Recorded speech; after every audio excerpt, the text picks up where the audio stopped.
like survivor. They were once in Tocantins, Jalapão. I guess you're shaking your head, and yeah, yeah. So we saw it because we had just gone there, and a lot of cool rivers and a lot of cool stuff like tapers and like yeah, really cool stuff. Stuff like this, right? This is like a source of water coming from the earth, like through the what's it called? Like there's just sand and then water, like a spring, like a spring, but it's like nice water. It's not hot. It was really nice. Really nice places, right? Like Rio de Janeiro, of course. Not a lot of like forest ecology science here, but it was a connecting flight, right? And then this is in southern Brazil. This is actually my research area, the tropical forest I worked on down there. Like, I don't know if you've heard of golden lion tamarins, but they live in this forest as part of like the Atlantic forest on the coast of Brazil. A lot of really nice stuff, really nice animals and plants. I guess that's my professor down there, just for height example. These are just some of the recovering sites, and that's the mature forest. So this is that forest, and this is the grassland. And that pollen record I showed was for this ecosystem. And you can see there's actually like a sharp distinction of line. And it's due to competition of the grassland species and the forest species. They're all really established through time. And you can see that pollen record goes back like 50,000 years. So they've had like 50,000 years to build a stable community in each. And that's why you see like such a strict line. And that was part of my research. So that was southern Brazil, and then this is tropical forest in central Brazil, in Brasilia, near the capital. Tropical forest, the recovering site, mature forest. This is a big table of stats of data of the three forests. You guys don't have to worry about this. One thing I do want to say that isn't related to these highlighted red is that if you look at the amount of, okay, we call it basal area, and what that means is just like the amount of wood per hectare. And if you look at the amount of wood per like 100 by 100 meters, the temperate forest, the subtropical forest, and the tropical forest actually have like almost identical numbers of like 40 meters squared per hectare, which is wild because they're so different forests and they have such different numbers of individuals, but like each forest has the same amount of mass and like volume, so it kind of suggests there's a limit to growth like across the world for forests, even though there's like lots of differences in the number of individuals. So that was a cool result too. It was actually probably one of the most interesting results. So that's what always happens when you do science. Some of your most interesting results are what you like aren't looking for at all, right? And yeah, this just shows different scaling techniques, right? Like the neighborhood scale. I was talking about like canopy gaps that occurs there. Stand that occurs like general like forest structure, and then the landscape that could be like the forest and grassland, right? It's all about scale. Science is also really big about scale, depending what you look at, right, or how you look at it. Yeah, we just did like space for time replacement, which what that means is that we can't watch a forest grow for like 40 years or 50 years, right?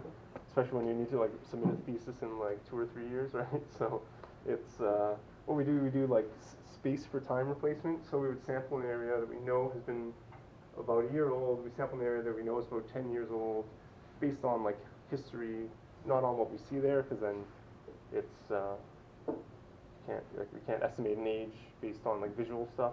We have to have information, and then we build a chronological sequence of growth.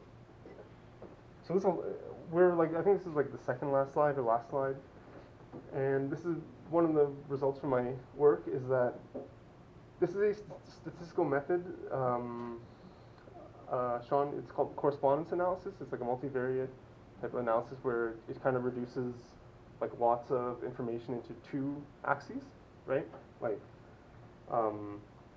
so each dot is like a species, and you can see like through time, like this is like the youngest site, and this is the forest in Brazil. It's really directional, but in Canada, you see that the gaps There's like red maple, it's kind of like diverging from the pathway, and I tested this. It is significant statistically, and just showing that in Canada, due to possible gap formation, due to warming, possibly, and northern migration pressures, it could yield an alternative pathway. But we don't see that in Brazil, where it actually is really kind of direct. That's just a cool result, I guess. I think it's cool. All right, and then this is, I guess, the last result of my work. I use these pollen records.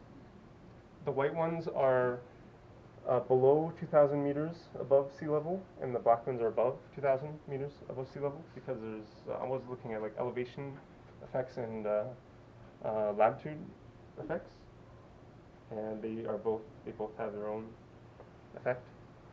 And I guess what I wanted to show from this is a lot of information, but what I wanted to show is that in the last 5,000 years, for like this is the equator, there's actually been more change in near the equator than there has been. There's as much change as the equator as there is at like in the north and south. And the reason why I'm talking about this now, and the reason why I put this on the last slide, is because there's a lot of emphasis on high elevation, like upland mountains, and high latitude, like North America ecosystems with climate change, but there's not a lot of focus on these ecosystems in the equator, and this is probably one of the biggest issues, especially with desertification in South America, especially in North. Oh, did I advance? Oh man, there's a lot of desertification in Northeast South America, near like the mouth of the Amazon, especially with a lot of deforestation going on there. It's on a real sensitive path to becoming desert or like scrubland there. There's a type of scrubland, and there's just not a lot of focus on this type of ecosystem. And I just wanted to say that there's a lot of ecosystems that are not focused on, I guess, with global warming, and we should really just investigate everything. And that's it. So yeah, thanks everyone. That's it.